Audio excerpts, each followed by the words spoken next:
Bon alors aujourd'hui c'est Nathan qui parle. Je suis venu avec la VTS pour faire un peu de boulot tout seul. Aujourd'hui le programme c'est nettoyage des aérations parce qu'il y a plein de... Il y a un dépôt de poussière qui s'est accumulé et qui fait vraiment dégueulasse quoi. Et ça fait un peu même une espèce de colle, on voit pas très bien en vidéo mais en vrai c'est un peu plus parlant. Ouais, je sais pas si on va voir. Genre, là on voit une espèce d'une petite séparation et j'ai beau frotter, en fait ça part pas parce que c'est vraiment collé. Donc ce que je vais faire c'est que là déjà j'ai commencé, je vais démonter ailette par ailette du cache. Parce que d'un côté, ici on voit en fait que c'est un trou avec un axe et de l'autre côté c'est juste un axe qui est pris en clip. Donc en fait mon objectif là ça va être de sortir chaque lame, les laver vraiment une par une sur tout ça, nettoyer aussi l'intérieur. Mince. Et puis voilà, que ce soit propre parce que de l'intérieur ça faisait vraiment dégueulasse. Désolé pour le son de derrière, c'est parce que week-end de course, on gâche pas une seule minute. Du coup l'intérieur il ressemble à ça. Voilà, là j'ai démonté les aérations. J'ai démonté là aussi pour refaire mon soufflet parce qu'il y avait des petites peluches de couture qui sortaient, donc je les ai déjà brûlées pour que ça ressorte plus et que ça colle et que ça se voit plus. Je l'ai actuellement nourri avec du Mixa bébé pour les cuirs, ça marche pas mal, donc j'attends que ça imprègne. J'ai démonté les panneaux de porte aussi parce que les maladies là-dessus, c'est les clips en plastique qui durcissent avec le temps et qui cassent, donc le panneau se balade. Donc là j'ai démonté les deux panneaux et puis je suis en train de... Je viens de commander les clips, comme ça les deux panneaux tiendront mieux. Et on va également attaquer aujourd'hui la pompe gros débit. Pompe gros débile. Voilà. Je vais m'éloigner un peu du son. Donc c'est une AEM 50200. C'est une pompe gros débit universelle qui permet en fait de s'adapter, vous allez le voir par la suite, dans le corps de pompe d'origine. Et celle-ci c'est un modèle spécial E85. Là on voit la référence ici là. Et celle-ci je l'installe spécialement en fait pour préparer la cartographie sur mesure, puisque j'ai peur que la pompe d'origine soit un peu juste quand on va augmenter les débits. Donc voilà, ça vient avec un manchon plastique pour s'adapter dans les corps, des colliers, la connectique d'origine qui est du coup à modifier sur le faisceau de la voiture. Moi je vais le modifier de sorte à ce que les causes d'origine de la voiture ne changent pas, je vais faire un adaptateur. Et puis voilà, de toute façon je vous prends pour la suite et je vous emmène avec moi dans l'aventure de l'installation de la pompe gros débit. Bon alors voilà, j'ai déjà démonté là ça c'est l'aération côté passager. Et j'ai démonté ailette par ailette avec toujours la patte d'actionnement qui relie toutes les ailettes. Et je les ai nettoyées une par une juste avec un chiffon en frottant un petit peu et en faisant gaffe de rien casser. Et le chiffon était propre. Il était vraiment blanc à la base. Et voilà, c'est déjà juste avec le côté qui était le moins sale.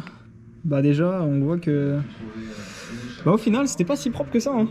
Donc voilà, après c'est pareil et je vais pas vous détailler tout le truc parce que c'est pas le plus intéressant de la manœuvre, mais en gros voilà quoi, c'est ce que je vais répéter comme opération sur le reste ici. Comme ça après ce sera tout propre et ça m'embêtera plus l'œil à chaque fois que je regarde l'aération. Et je vous montre le résultat final. Bon alors, là j'ai fini de nettoyer et de remonter la grille d'aération passagère que je vous présentais en premier là. Et je sais pas si ça va se voir en vidéo, mais pour faire un petit avant-après, donc l'extérieur j'ai pas touché, mais l'intérieur, je sais pas si j'avais vraiment filmé cette partie là, mais ça a absolument rien à voir quoi. Là c'est propre, là pareil les ailettes, c'est super propre. En dessous aussi, et à l'intérieur c'est pareil, c'est tout propre, tout nickel, enfin, on a l'impression qu'elle est neuve quoi. Donc ça déjà c'est fait. Pour comparer un peu l'état intérieur, il n'y a qu'à en prendre une que j'ai pas encore touchée. Voilà, on voit la différence là. Hop. Voilà, donc il y a encore un peu de nettoyage. Donc vous avez vu ce que ça donnait, à peu près le avant-après. Bon bah voilà, impeccable, j'ai fini pile à la fin des qualifs. Je vais pouvoir suivre ça, voir qui est la pole. Bon bah voilà ce que ça donne. Ça de toute façon je crois que vous l'aviez déjà vu. Et ça fait du bien de voir un truc propre quoi. Voilà, ça c'était vraiment dégueulasse. Maintenant c'est nickel. Alors attention, si jamais il y en a qui regardent cette vidéo et qui voudraient faire pareil sur leur Xara, faites super gaffe. Parce que normalement en fait, comme je vous expliquais sur ces modèles là, il faut pousser d'un côté pour déclipser. Sauf que là, sur cette grille centrale, il y a le support ici qui a une deuxième patte qui vient comme ça. Et si on force mal, on vient casser la patte. Et j'ai peur pour vous que ça casse même le support qui vient se mettre là-dedans. Je suis pas très clair dans ce que je dis, mais si jamais il y en a qui essayent, ils comprendront. En gros, faites gaffe. Moi, au final, j'ai réussi à enlever celui-là, mais ça a cassé une toute petite patte ici, sans gravité dans le fonctionnement, heureusement. Et là, du coup, celui-là, j'ai pas tenté le diable. J'ai laissé comme ça et j'ai passé le chiffon à travers. Ça prend un peu plus de temps et le résultat est légèrement moins bien. Mais au moins, c'est pas cassé et voilà. On a un résultat propre. Bon, allez, on attaque la pompe.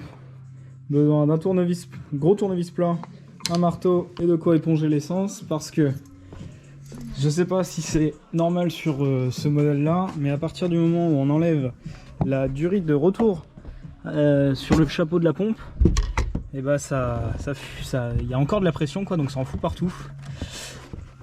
Hop là. Donc voilà, ça c'est la tête du corps de pompe. Le but c'est de desserrer l'anneau, enfin l'écrou plastique sans péter toutes les dents, ce qui n'est pas toujours très simple. Dévisser ça, sortir le corps de pompe complet, et puis une fois que j'ai sorti ça, on se retrouvera sur l'établi. Allez, à toutes. Bon bah j'étais en cours, hein. Donc là l'écrou en plastique il commence déjà à se desserrer, je peux pas encore le tourner à la main. Et voilà ce qui arrive quand on est équipé comme une pute qui a pas de cul. Allez, marteau neuf. Voilà, bon, la pompe est sortie. Posée sur le polo, parce que c'est pas parce que tu fais de la mécanique que tu peux pas utiliser des beaux fringues. Donc voici le corps de pompe. Et la pompe, c'est celle qui est au milieu là. Donc le but après, c'est de démonter toute la partie haute, là, celle qui coulisse là. Si j'arrive à la faire coulisser. Voilà, ça, cette partie-là, on va la faire sortir. On accédera à la pompe et puis j'échangerai avec la pompe du coffre. Bon, on voit que je crois que ça s'appelle un tamis. Ouais, je crois que c'est ça, un filtre tamis là. Il est pas mal. Et c'est marrant parce que du coup, j'avais démonté cette pompe là quand je tournais en 100% essence. Et puis bah ça a laissé une pellicule d'essence grasse quoi. Enfin grasse, ça a laissé une pellicule d'essence. Et là que je suis à 100% éthanol, bah c'est vrai que je vois vraiment la différence parce que en fait ça fait un plastique super propre. Mais ça glisse pas, ça adhère. Ouais, c'est là qu'on se rend compte qu'au final, l'éthanol, bah, c'est un peu agressif quand même, donc faut surveiller quoi. Bon alors du coup, la pompe d'origine est sortie. Elle était dans ce bloc là. Là du coup, j'ai mis la nouvelle pompe avec l'espèce de mousse néoprène qu'ils fournissent avec. Il y en a une autre là-dedans, là, plus épaisse, au cas où vous avez besoin. Là, pour une pompe de Xara, c'est nickel. Ça rentre, ça tient même fort. J'ai dû couper la durite d'origine, malheureusement je voulais la conserver, sauf que bah, il me semble que c'est du thermo-rétractable, et donc c'était impossible à enlever sans couper. Heureusement il donne ce bout de tuyau avec, mais bon, c'est pas terrible niveau longueur, ça manque un peu de longueur, donc ce que je vais faire c'est que comme ça va là-dedans, à peu près comme ça, je vais pas le reclipser, et qu'ensuite le chapeau, il vient, alors je vais essayer de pas niquer le fil, voilà, je fais que des conneries. Je vous pose 2 secondes. Voilà. Donc ça, le chapeau, il se réenclenche comme ça. Hop. Et la sortie, elle est juste là. Donc je vais essayer d'aligner, couper à la bonne longueur. Et puis comme ça, ça fera un circuit le plus court possible. Parce que de toute façon, j'ai déjà pas beaucoup de distance. Et surtout, c'est pas très flexible. Bah, de toute façon, hein, c'est assez épais. Donc c'est bien. C'est bien que ce soit épais comme ça. Et pas très souple. Parce que ça permet d'avoir un meilleur... Enfin, il n'y a pas de perte de pression dans la tuyauterie. Mais c'est pas forcément le plus simple pour le montage. De toute façon, c'est de la pompe adaptable, hein, donc comme son nom l'indique, il faut l'adapter. Voilà. Et puis en dessous, il y a aussi un tamis, si je me trompe toujours pas de nom, qui vient avec, spécialement pour le 85. Donc je vais le monter. Voilà, il se met comme ça. Voilà. Ça va là-dedans. Et puis après, on aura une pompe... Ah oui, si, il y a la connectique à faire quand même. Je vais essayer, il faudrait pas l'oublier celle-ci. Et encore, je suis même pas sûr. Je vais voir comment je vais l'adapter. Je pense que je vais refaire des cosses pour reprendre le branchement d'origine. Parce que je veux absolument pas changer les pièces d'origine. Je veux tout garder pour pouvoir repasser en 100% origine si besoin. Donc je vais adapter ça. Et puis bah, après, ça tournera. Hein. Allez, la suite. Bon, bah voilà, comme je m'y attendais, il y a un souci. Alors, le souci, c'est que le filtre qui est fourni avec, en fait, il a une empreinte qui est obligatoire. Vous voyez, ici, on a le passage de l'essence qui va ici. Et puis là, on a une petite bague qui permet de sertir, en fait. Sauf que le problème, c'est que moi, j'ai pas beaucoup d'espace là-dedans. Et du coup, bah, comme on le voit, ça touche. Alors, ça touche beaucoup. J'ai fait un premier montage en forçant, en l'emmenant au fond. En fait, le filtre il se retrouve complètement collé contre la paroi là. Et bah du coup, en plus, ça pousse la petite bague et j'ai peur que la petite bague elle saute et elle passe dans le circuit d'essence après. Donc voilà, si on compare par rapport à l'origine, c'est comme ça fait quasiment la taille de la pompe. Donc forcément, bah, ça passe bien là. Mais là, comme ça, en fait, c'est con de l'avoir complètement décalé comme ça et de l'avoir pas mis en dessous. Surtout que c'est vachement épais, genre... Bah, ouais, ça permet de filtrer des grosses quantités d'essence. Hein. C'est des pompes qui sont prévues pour des véhicules qui peuvent aller jusqu'à 1000 chevaux. Donc forcément, bah, y a besoin d'avoir un peu de flux. Mais bon, du coup, je suis bloqué avec ça. Je pense très certainement que je vais l'enlever, le filtre. Je suis pas un grand fan de cette solution, mais le problème, c'est que là, j'en ai pas d'autres. Et puis ça tiendra, le fil d'origine, il tiendra pas dessus. Après, ce qu'il faut voir, c'est qu'il y en a un déjà ici. Et puis, il faut penser aussi qu'il y en a un sous la voiture. Il y a le filtre à essence après. Alors, malheureusement, c'est après pompe, en fait. C'est pour ça que, normalement, celui-ci et celui-ci sont là pour éviter que la pompe se flingue, se prenne de la merde, etc. Après, bon, ça fait un moment maintenant que je tourne à l'éthanol, donc j'ai quand même bien nettoyé tout le circuit. On va considérer qu'il est propre. Et j'ai déjà rechangé les filtres à essence, etc. Donc, bah, je vais tourner sans filtre à la pompe. Et puis bah au pire je flinguerai la pompe et puis bah voilà. Hein. Le but c'est surtout qu'il n'y en ait pas qui arrive à la rampe d'injection. Donc le filtre après réservoir, lui, je vais encore le rechanger histoire d'être sûr. D'ici quelques kilomètres encore. Et puis voilà.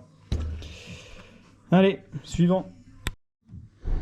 Alors, adaptateur fait pour l'alimentation. J'ai décalé le plus et le moins pour si jamais l'éthanol bouffe la gaine thermo, que ça vienne toucher et faire un court-circuit au niveau de la pompe. Donc ça va se brancher là-dessus, sur la connectique d'origine, ça c'est bon. Et alors par contre, nouveau problème que j'ai détecté en plus de l'histoire du filtre, c'est que la sortie de la pompe, sortie pompe c'est là, et sortie du corps de pompe c'est là. Le problème c'est que quand on assemble tout, bah, il reste ça, entre le haut de la tétine de pompe et le haut de la tétine de corps de pompe. Et du coup, vu que ça laisse très peu d'espace, bah, il faut que la gaine elle puisse se bouger, enfin, qu'elle soit un peu plus souple, quoi. Parce que là, c'est pas archi souple, quoi. Et le problème, c'est que, encore ce sera en face, c'est pas grave, mais le problème, c'est que pour imager, c'est comme ça. Et du coup, ça fait un S qui est super dur à choper, donc je sais pas encore si je vais réussir à le monter proprement. Je sais pas trop à quoi ça va ressembler. Si ça va vraiment pas à la fin, je remonterai comme d'origine. Je vous redis ça après quand j'aurai fini de pleurer sur ce montage. Bon, alors après en avoir chié comme d'habitude pour remettre la pompe, donc elle est remise sur le réservoir, la serre serrée, serre branchée, etc. Et puis bah ça tourne. On met le contact.